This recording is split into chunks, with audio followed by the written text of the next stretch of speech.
Olá! Tudo bem com você? Meu nome é Silvia. Eu sou a Elaine. E eu sou o Bruno. E nós estamos na Caminhada Podcast. Tire as suas sandálias e venha para este momento santo da meditação do Evangelho de domingo.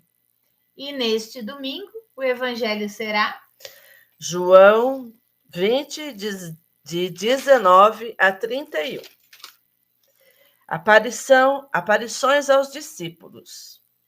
Na tarde do mesmo dia, que era o primeiro da semana, os discípulos tinham fechado as portas do lugar onde se achavam, por medo dos judeus. Jesus veio e pôs-se no meio deles. Disse-lhes ele: a paz esteja convosco. Dito isso, mostrou-lhe as mãos e o lado. Os discípulos alegraram-se ao ver o Senhor. Disse-lhes outra vez: a paz esteja convosco. Como o Pai me enviou, assim também eu vos envio a vós.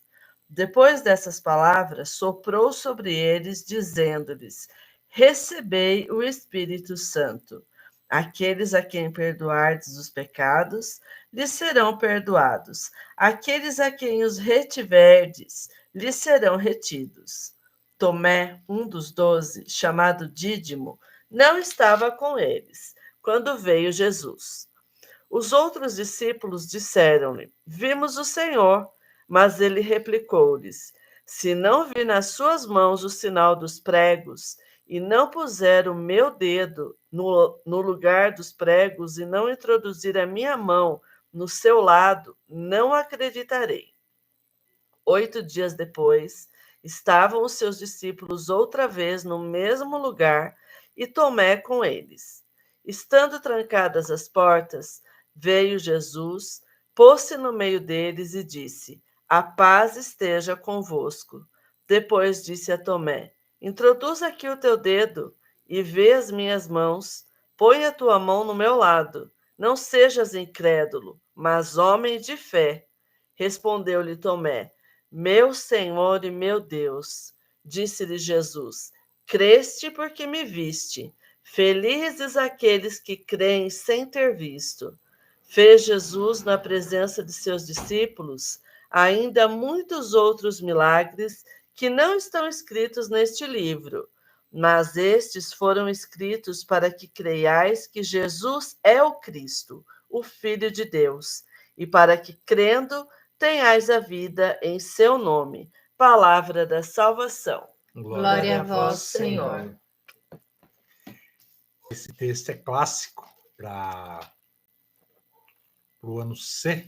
Nós estamos ano C, Marcos, né? Por causa que o segundo domingo após a Páscoa, a gente celebra o Domingo da Misericórdia. Hoje, né, que estamos fazendo essa meditação, que é no dia 2 de abril, faz exatamente 19 anos que o São João Paulo II fez sua Páscoa. E no dia 30 de abril de 2000, São João Paulo II ele canonizou a Santa Faustina Kowalska e colocou no calendário litúrgico o Domingo da Misericórdia, que é celebrado sempre depois do Domingo da Páscoa. E tem um texto aqui que o próprio Jesus fala para Santa Faustina, que é assim: prometo que a alma que venerar essa imagem não perecerá. Prometo também, já aqui na terra, a vitória sobre os inimigos, especialmente na hora da morte. Eu mesmo defenderei com a minha própria glória. Essa é uma das promessas para quem contempla o Jesus misericordioso. Deixa eu ver se dá para ver. A capa por aqui. Aqui, ó. Tá, Jesus misericordioso e a Santa aquela Faustina. Imagem que Jesus sai os raios tá do coração de em Jesus. pé, de branco, uma mão no coração, né? Aquela Isso. imagem do Sagrado Coração de Jesus. Só que ele está em pé, de branco, com raios luminosos saindo dele. Sangue e água, né? Sangue e água. É os raios da misericórdia. Então. E Santa Faustina era polonesa também, né? Polonesa, exatamente. né, lá da terra do Papa João Paulo. E ela teve umas visões místicas do próprio Jesus aparecendo para ela e falando de como que ele queria que essa data fosse inserida, propagada no calendário litúrgico da igreja. E São João Paulo II teve, né, carinho não, mas a sensibilidade. Sensibilidade, exatamente, de instituir isso na Santa Igreja, ao qual agora, sempre após o domingo da Páscoa, a gente celebra o domingo da misericórdia.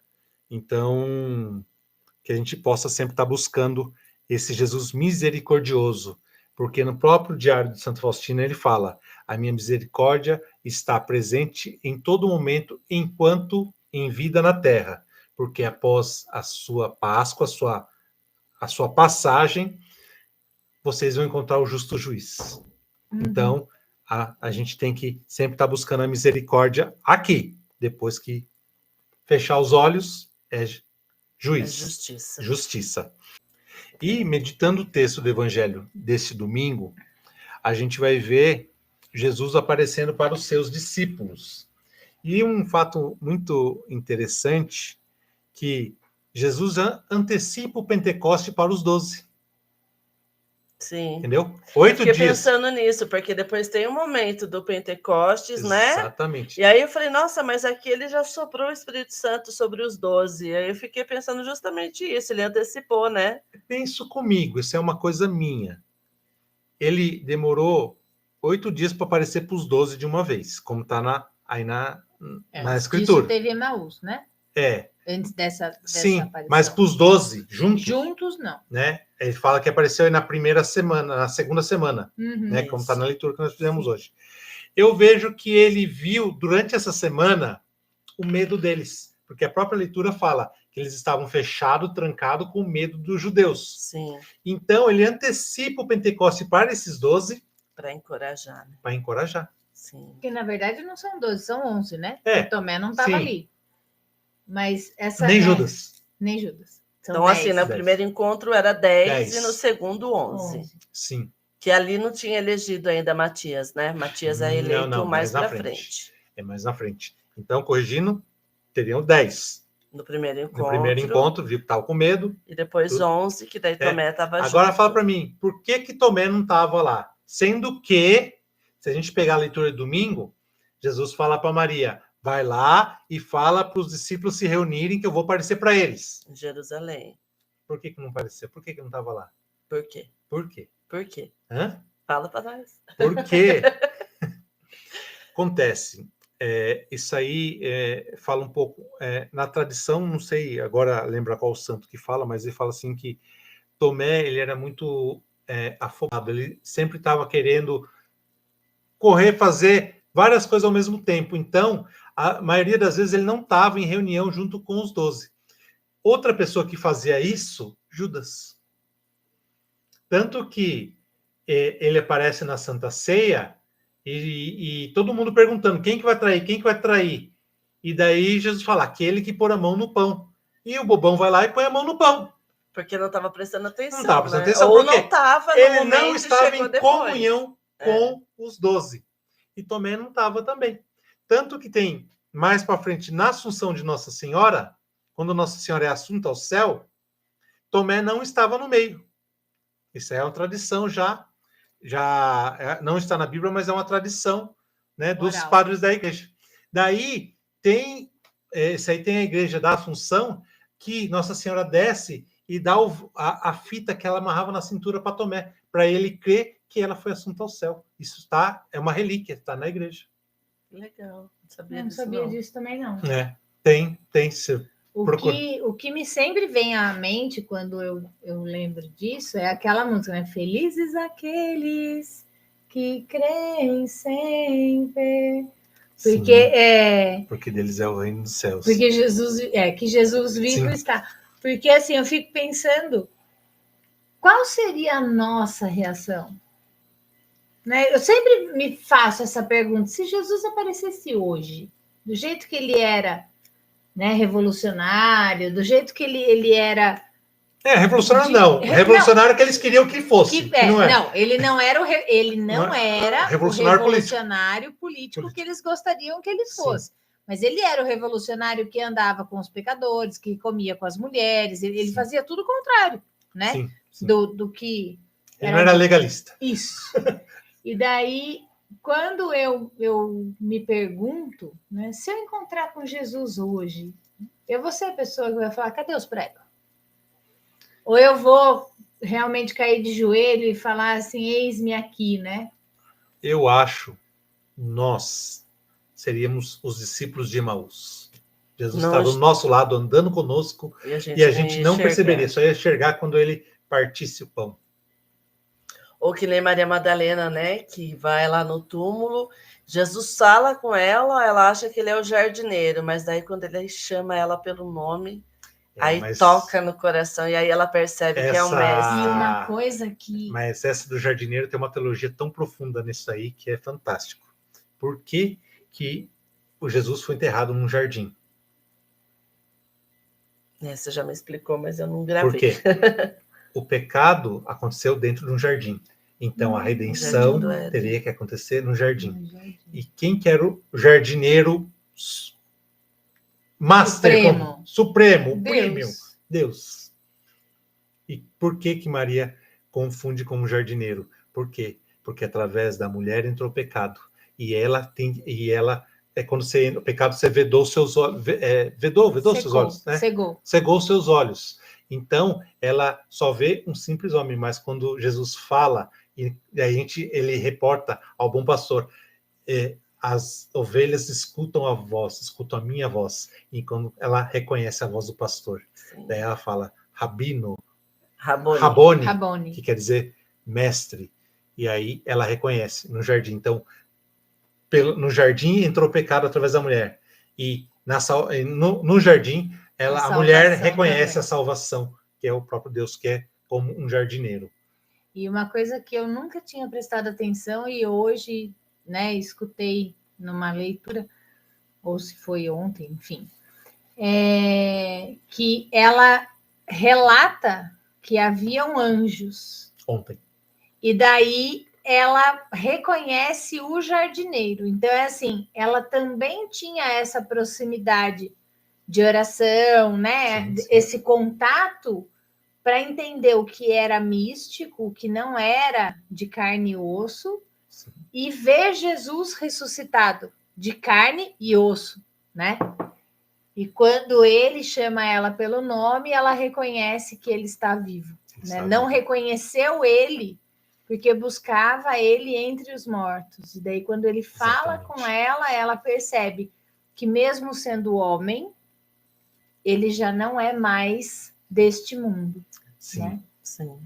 Ali ele está pleno, né? Em espírito, corpo e alma e espírito, corpo, né? Alma e espírito. Porque ele é Deus. Sim, mas ele era diferente, sim, né? Ela consegue reconhecer a diferença entre o humano e o divino. O divino, no caso dos anjos, né? Não que Jesus não tivesse a divindade dele. Sim, mas ela reconhece, vê os anjos ali, né? Sim. Então, isso aí é muito interessante também. Então, é essa a questão do jardim. E no caso de Tomé, você vê que Tomé chega atrasado, espera mais 8 dias para Jesus aparecer para Tomé.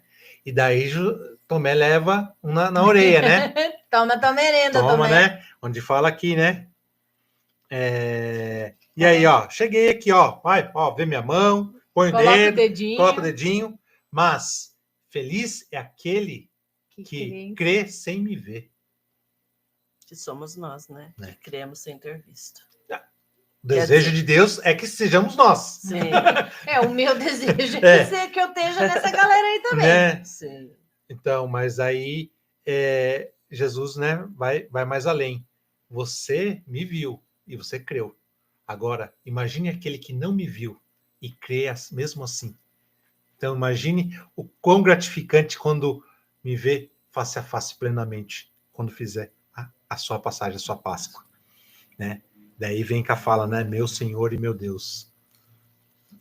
Quem repete muito isso aí é São Francisco de Assis. Uhum. Uma coisa que eu acho muito bonito, né? Eu falei até isso na catequese para os jovens.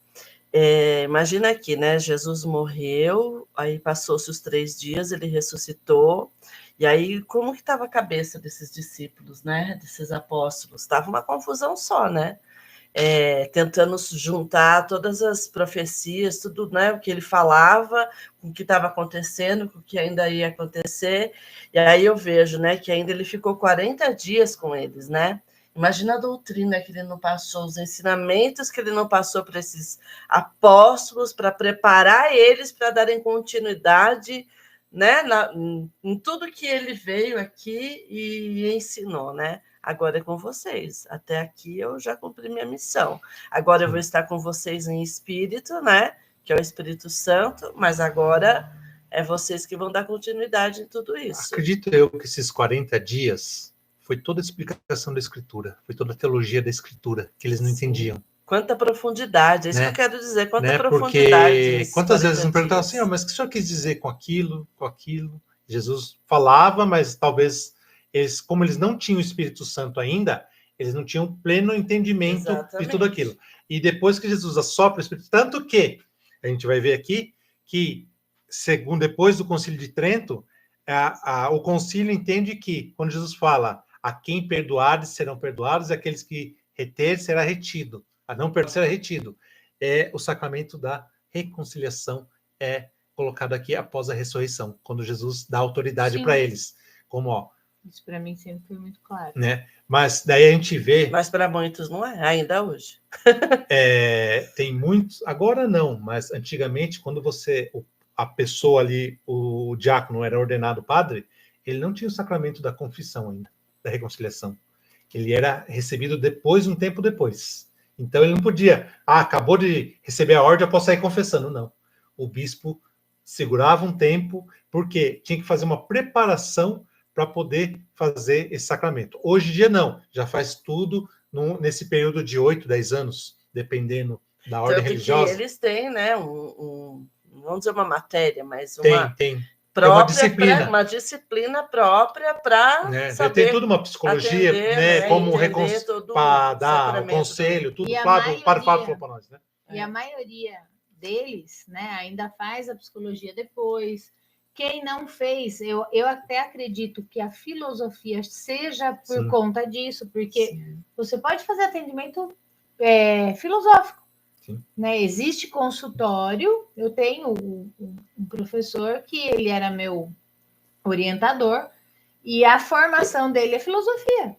Então, a filosofia te leva a pensar. Sim. E eu acho que ela faz parte dessa formação dentro dos 4 anos, exatamente para que esse pastor tenha esse discernimento, não seja cego, né? Até como Jesus foi, né? Ele não seguiu as doutrinas, como que você falou agora? Legalistas. Né? Ele seguiu o que precisava ser feito. Sim. Né? E a filosofia vem exatamente para elucidar isso, para que ali naquele momento da confissão, o padre consiga direcionar. Direcionamento espiritual é diferente de confissão. Sim. Mas no momento da confissão, ele precisa ter ali um suporte para te levar a pensar e te dar uma direção. Sim. Exatamente, porque cada caso é um caso. Ele não pode dar o mesmo conselho para todos. Não é uma linha de produção. É um ser humano, é uma pessoa única. Cada ser é único, cada pecado é único, né? Apesar do pecado, os padres falaram que são mesmo. Veja bem, cada pecado teve uma motivação diferente. Sim. Né? Então, o pai que roubou meia dúzia de ovo, que é o que dá cadeia no Brasil, né? O ladrão de galinha. Né? O cara que roubou a galinha para alimentar o filho teve uma motivação diferente do cara que roubou o banco para ir para Disney. Né? Então, assim, te levar a pensar e a refletir sobre o porquê de tudo isso e o caminho para recuperar, o caminho para ter essa reconciliação. O pai que roubou a galinha tem um caminho. O cara que roubou o banco, matou gente, ele tem outro caminho. O exemplo mais claro disso são os 2 ladrões, né? ao lado de Jesus na cruz. É que um nem se arrependeu, né? Não, entendeu? Ele estava tão perdido nos atos dele que ele não tinha nem consciência de que ele estava errado. Sim. E o outro não, o outro de repente fazia por necessidade, por, né? E ele reconheceu que estava errado. Eu estava no atendimento agora antes de vir para cá e eu estava discutindo com essa minha paciente sobre o narcisismo, né? Que ela começou a questionar sobre esse ponto, né? E talvez Tomé tivesse essa característica por ser uma pessoa mais sábia, por ser mais culta, né? Por ter ali algumas características. Quando a gente acha que a gente sabe muito, quando a gente acha que a gente é perfeito, questionador, né? A gente é levado para esse lugar. Sim. Né? Então, assim, só o meu é bom, só o meu serve, só eu que tô certo. E isso é um problema. Com certeza. Porque às vezes te afasta. Né? Tem 10 ali reunidos, todo mundo tentando achar o caminho junto, mas eu vou conseguir fazer carreira solo. Diferente. Né? Daí fala, né, que depois São Tomé é santo da... Né? Eu sou igual Santo Tomé, né? Muitos comparam, né, que tem que ver, né? Se imagine, se Jesus falar, você é igual São Tomé, não vou aparecer para você, e você não vai crer, perde a salvação. E aí? É complicado. Então tem que tomar cuidado com isso. Até mesmo questão de se comparar com certas atitudes. Mas aí é que a gente vê nesse evangelho, né? Jesus assoprando o Espírito Santo neles, para eles, e eles instituindo o poder de perdoar, as chaves dos céus para eles. E a gente vê a beleza, né, de que Jesus caminhou com eles nesse período. Eu acho que, assim, para mim, é um período mais lindo da liturgia, porque se você acompanhar dia a dia o Atos dos Apóstolos, você vai ver o crescimento da igreja. Uhum, a igreja inicia ali, quando está tudo consumado. Está tudo consumado, a igreja inicia. Né? Daí o soldado vai lá, corta o lado de Jesus e sai sangue e água. Batismo e Eucaristia. Começa a partir ali. Né? O corpo e o sangue de Cristo. E ali começa a surgir a igreja. Uma coisa que me chama a atenção quando você fala assim, aqui eles recebem, né, o poder de perdoar. Uma reflexão minha pessoal. Eu acho que quando você tem o Espírito Santo, você consegue refletir melhor sobre esses questionamentos. Né? Então, é muito mais fácil eu perdoar o meu irmão quando eu entendo a motivação, né? Porque perdoar não é esquecer, perdoar não é se aproximar de novo, perdoar não é... Uma série de coisas que a gente acha que é perdão, não é perdão. Sim. Perdão é quando você olha para ele e fala assim, ele roubou a galinha porque ele estava com fome. Sim. Né? Com misericórdia. Com misericórdia. Né? E essa misericórdia... Quer dizer mais dele do que de mim. Exato. E a gente só consegue fazer isso quando a gente tem a sabedoria do Espírito Santo. Sim. Porque a galinha era minha. Sim. Você roubou a minha galinha. Né? E quando eu olho para a minha dor e para a falta da minha galinha, eu não estou olhando para você. Exatamente. Então, quando eu sou plena do Espírito Santo, quando eu tenho esse sopro divino, quando eu consigo entender a motivação do outro, voltamos nos dois ladrões, né? Por que falas assim? Não vês que nós somos pecadores e nós merecemos o que estamos e passando. ele é um homem santo. Não merece o que está passando. Né? Então, eu acho que o sopro, agora que você trouxe essa frase, me veio essa reflexão e eu achei que a gente tinha que compartilhar disso. Quanto mais a gente pede pelo Espírito Santo, quanto mais a gente pede pela misericórdia, mais isso vai entrando na nossa vida. Exatamente. E o que Jesus diz nesse texto é exatamente isso. Né? Olha para o outro e tenha misericórdia. Olha para o outro e perdoa os pecados. Porque aquilo que você não perdoar ficará retido. Sim. E daí eu não sei se vai ficar retido aqui ou lá ou em algum lugar, mas dentro de mim fica. Porque você fica ruminando aquela situação e cada vez que eu ver você, eu falo, mas você roubou minha galinha. Exatamente. né? A O falta remorso. fica ali, Sim. né? E Daí- eu fico presa Daí naquilo. você fica impedida de rezar o Pai Nosso. Assim como nós, eu conheço uma pessoa que falava que anos ficou sem rezar o Pai Nosso porque eu não conseguia perdoar uma pessoa. Aí é difícil, porque você fica impedido de rezar o Pai Nosso. Então você vê que começa a juntar um trecho do Evangelho ali, um trecho ali, começa a formar uma coxa, né, como dizia né, os mais antigos, uma coxa Coxa de retalho. retalho, porque você vê que faz tudo sentido. Uma coisa está ligada à outra. Então, se eu não perdoo, além de eu não conseguir a misericórdia, não conseguir que o Espírito Santo age em mim, eu não consigo ter A misericórdia o do contato Pai, com o Pai. né? Porque se eu não te perdoo, ele não me perdoa. Não perdoa, Assim como nós perdoamos a quem Exatamente. nos tem ofendido. entendeu? Mas aqui o texto já fala mais além, né? Já fala não de nós simples mortais, mas daquele que tem o poder de, beleza, você está arrependido? Vai em paz. Não, roubei, não estou arrependido, que nem o mau ladrão. Meu, então desculpa, mas se você não está arrependido, não posso fazer nada por você. Né? É que nem quando você vai numa consulta médica, está passando mal, o médico dá o remédio e fala, não vou tomar o remédio. Desculpa, a cura está aqui. Você não quer tomar? Não vai sarar. O perdão, isso é o remédio. Exatamente. A partir do momento que eu não quero perdoar, eu não estou recebendo aquele remédio. Não porque eu não quero dar o remédio para você, é porque você está. Né? E daí você abriu uma outra deixa. É por isso que eu gosto das nossas conversas. Quando a gente fala sobre rezar pelos inimigos, é exatamente aí.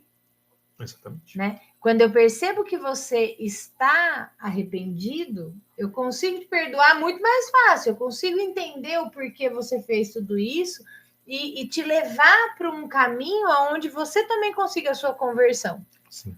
Só que quando você não se arrependeu daquilo que você fez para mim, eu não vou rezar para você? A outra face que Jesus fala é isso. Exatamente. Rezai pelos teus inimigos, porque de que será bom para ti rezar apenas pelos que são caros? Sim, né? Né? E ele continua, né? O sol nasce para todos, para os bons e para os maus. Sim. Né? Então, quando ele fala, né, que a gente tem que dar outra face, é isso. Exatamente. Né? Independente. Ele não se arrependeu do que ele fez para mim. Santa Mônica, gente, vamos rezar para Santa Mônica, porque ela converteu 30 anos rezando. 33 anos. Converteu. Né? Então, é nisso. Fiz um cerco de Jericó, fiz 2, faz 1 ano que eu estou rezando, e nada, foram 33 anos. E ela converteu, não foi qualquer um também, né? Foi um doutor da igreja. Não. Podemos dizer, de um prostituto a um doutor da igreja. Sim. Né? Pensa num cara feio, ruim. Era ruim, ruim. Né? Daí tem uma frase fantástica, né? Tarde te amei, tu estava dentro de mim, eu estava fora de mim mesmo. Procurava fora de mim. Mas fantástico. Santo Agostinho é tudo de bom. E tem exemplos também no dia de hoje, né? Eu tenho um casal na nossa paróquia que esperou 34 anos para a nulidade de casamento. 34 anos. Imagina, uma vida, né? A vida conseguiu. Com a graça de Deus, conseguiu a nulidade, regularizou o casamento para poder participar da Eucaristia. Coisa linda. Entendeu? Aí é a fé que move, né? E voltando um pouquinho, né? Hoje estamos adiantando um pouquinho domingo, mas a leitura de hoje fala sobre os discípulos de Emaús. Como fiz a celebração hoje, eu vejo, né, como tem muito a ver os discípulos de Emaús conosco no dia de hoje.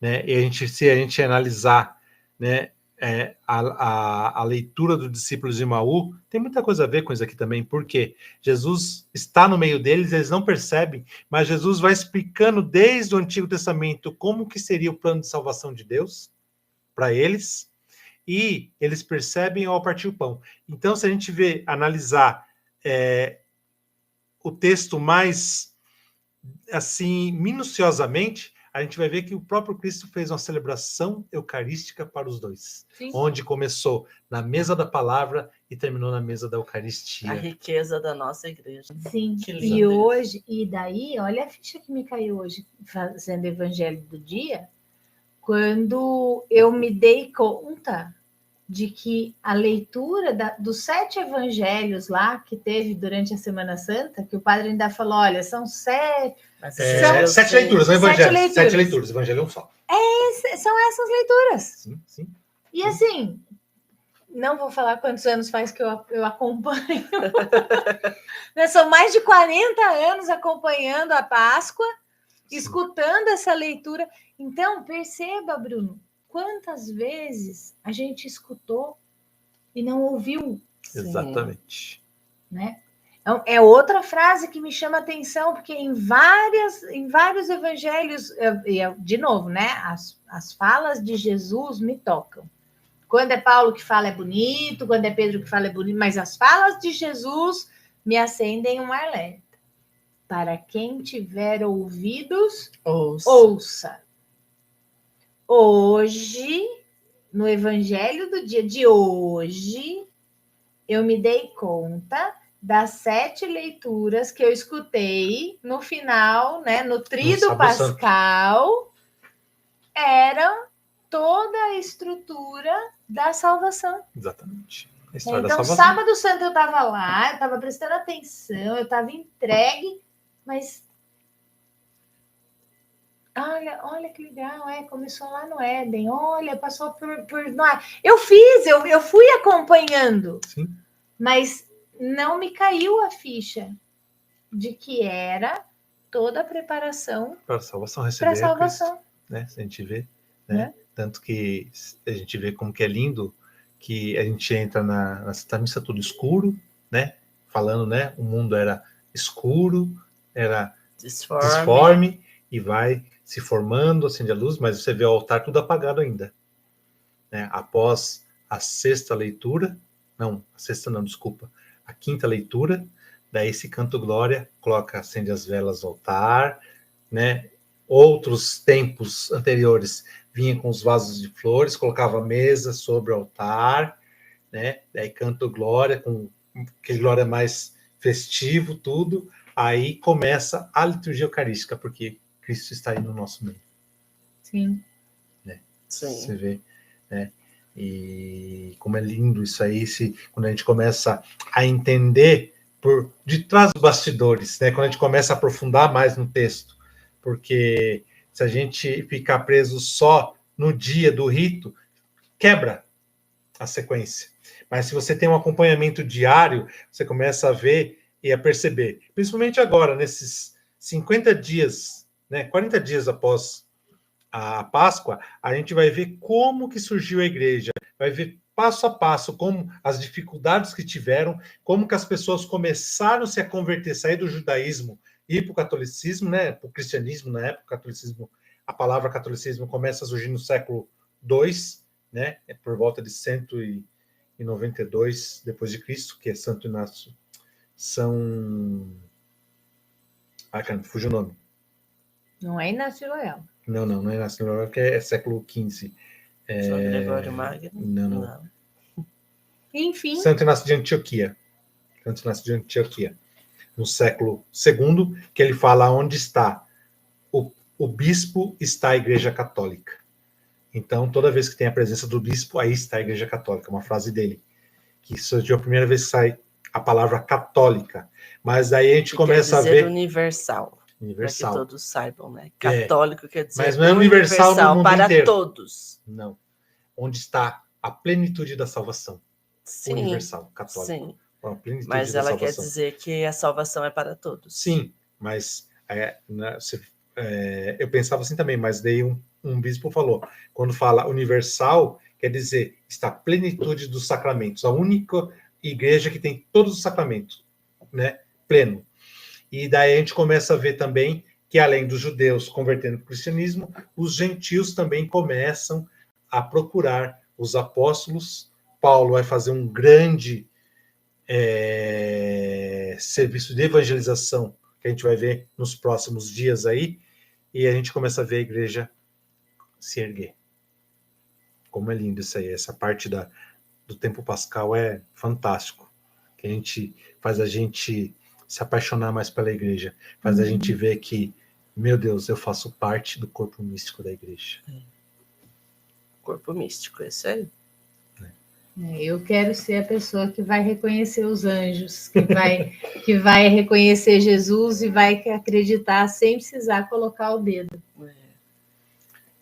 E peço a Deus para que você que está nos ouvindo também seja essa pessoa, né? Que a gente aqui possa ser a centelha do fogo divino que abre os teus ouvidos, que te leva a ter sede de saber mais, que te leva a ter sede de se aproximar de Deus, e que você possa ter na sua vida esse Cristo misericordioso, né? Que você possa ter este fogo do Espírito Santo que te leva, que te guia a perdoar, que te guia a entender e a buscar a salvação. Coisas do alto. As coisas do alto, exatamente. E aqui um finalzinho do trecho da Bíblia que é muito interessante, onde João não deixa, né, de relatar que Jesus realizou diante dos discípulos muitos outros sinais que não estão escritos neste livro. Esses sinais foram escritos para que vocês acreditassem que Jesus é o Messias, o Filho de Deus, e para que, acreditando, vocês tenham a vida em seu nome. Então, imagine que quantas coisas que ele fez por fora que não foi relatado. Sim. E a gente só vai saber depois da Páscoa. Depois da Páscoa, da nossa Páscoa. Para a gente finalizar, Bruno, eu acho que na próxima semana o Evangelho já volta ao normal, né? Para o livro C. Não sei. Para o ano C. Mas só diz para nós por que esse ano é Mateus? Marcos. E em alguns momentos a gente lê João. Porque João, ele fala de um Jesus divino. Marcos, ele vai relatar um Jesus que está com pressa de evangelizar. Não, mas João é lido no ano A, no ano B, no ano C. Sim, porque ele não faz parte do evangelho sinótico. Você pode ver que João sempre vai dar mais atenção para as mulheres, né? A samaritana, né? Aqui, quando Maria Madalena aparece fica ali no sepulcro, os outros relatam, mas não com detalhes igual o João. E evangelhos sinóticos são semelhantes. São semelhantes. Né? Que eles Marcos, Mateus e Lucas. Mateus e Lucas basearam em Marcos para fazer seus evangelhos, que o Marcos é um evangelho petrino. Marcos foi discípulo de Pedro. Então foi o primeiro evangelho escrito, né? Então, Mateus e Lucas olham no evangelho de Marcos para escrever o evangelho deles. E João não. O João escreve o evangelho daquilo que ele viu. Ele não baseia em outros, é o que ele viu. Esse João é o João que deitava para escutar o coração de Jesus. Exatamente, é o amado. Então, ele é o cara que estava ali próximo, né? Sim, dentro, junto com Pedro. Pedro e Tiago, né? Seu irmão. E daí ele relata do teu parada dura. O tete a tete ali. O tete a tete. E ele sempre vai falar de um Jesus, um homem divino, né? Jesus, né? No início era o verbo era Deus, e o verbo estava com Deus. Ele é representado pela águia, né? Isso, porque ele está vê no alto. Vê as coisas do alto. Vê as coisas do alto. Né? Então, mas sempre nessa época pascal, sempre a gente vai ver João como um relato. E acredito que a semana que vem vai ser o evangelho que eu particularmente gosto muito. Já vai cair para Lucas, já muda. Sim. Mas assim, quando a gente entrar no tempo comum, que é depois dos 50 dias, vai relatar Marcos no domingo, aos domingos, né? Que é o evangelho que é o qual a gente vai estar meditando durante as missas dominicais. Sim. Né? É isso. É isso. Amém? São tantos detalhes, né? Mas aos poucos a gente vai aprendendo, e se a cada podcast a gente sair com um pedacinho a mais. Mas é isso que me encanta, né? Porque em cada palavra, leitura, nossa, tem tanta coisa escondida. E é tão gostoso quando você vai descobrindo, né? É isso que encanta. Não digo até escondida, mas passa desapercebido. Por quê? Meu professor falava muito. Se a gente lê a Bíblia uma vez só, a gente não consegue entender nada. Porque a gente vai fazer uma leitura curiosa daquele texto. Então a gente vai passar desapercebido. Mas a partir do momento que você lê 2, 3, 4 vezes, 5, 6, 10 vezes, você começa a ter um entendimento maior.